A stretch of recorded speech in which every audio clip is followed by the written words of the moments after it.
Sa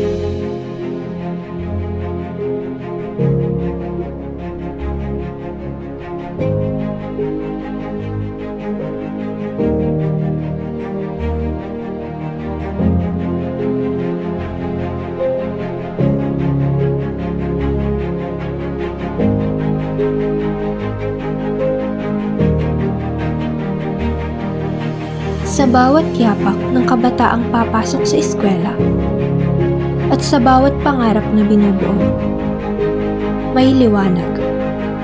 Liwanag na matagal nang isinindi ni Rizal.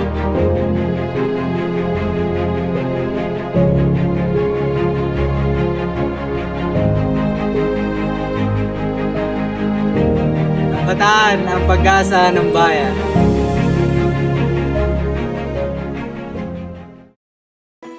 Bakit nga ba mahalaga ang edukasyon? Edukasyon ang nagbibigay ng kaalaman, disiplina, at kakayahang makapagdesisyon ng tao. Ito ang susi para sa mas magandang kinabukasan. Nagbubukas ito ng oportunidad, nagtuturo ng tamang prinsipyo, at nagpapalakas ng loob ng isang tao na harapin ang mundo. Ang kabataan ang pag-asa ng bayan dahil sila ang nagpapatuloy sa laban para sa pagbabago. Pero, paano sila magiging pag-asa kung hindi sila magbibigyan ng sapat na edukasyon? Kung gusto natin ng mas maunlad, mas makatarungan, at mas maliwanag na bukas, kailangan nating ipaglaban ang karapatan ng bawat kabataang matuto dahil sa kanilang mga kamay nakasalalay ang kinabukasan ng bayan. Ako si Rizal, naniniwala ang edukasyon ay revolusyon.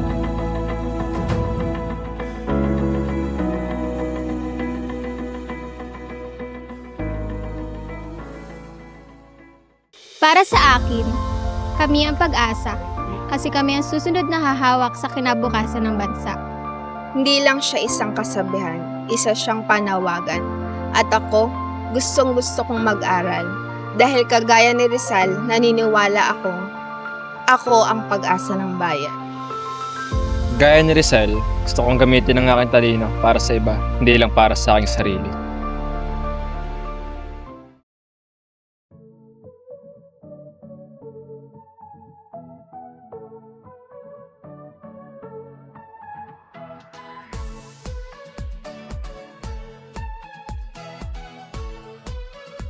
Para sa mga eskola,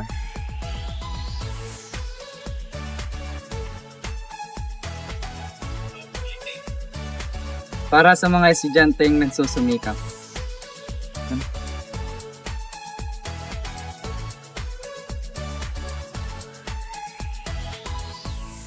para sa mga estudyanteng nangangarap,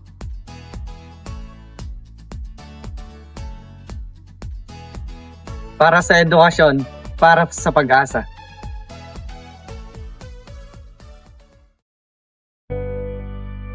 Sa kabila ng liwanag, may dilim, may pagod, may kakulangan. Pero sa mata ng kabataan, ang hirap ay hindi hadlang kundi hamon. Hindi siya sumigaw pero nagmulat. Hindi siya humawak ng armas pero nakapagpalaya ng kaisipan. Ito ang rebolusyong sinimulan niya, isang rebolusyong hindi pa tapos.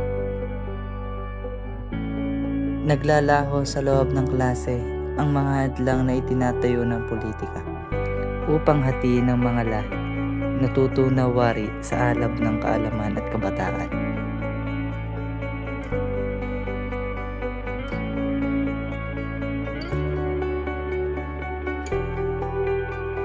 Kabataan. Kabataan. Kabataan, Kabataan. Kabataan. kabataan, kabataan, kabataan, kabataan, Kabataan. kabataan.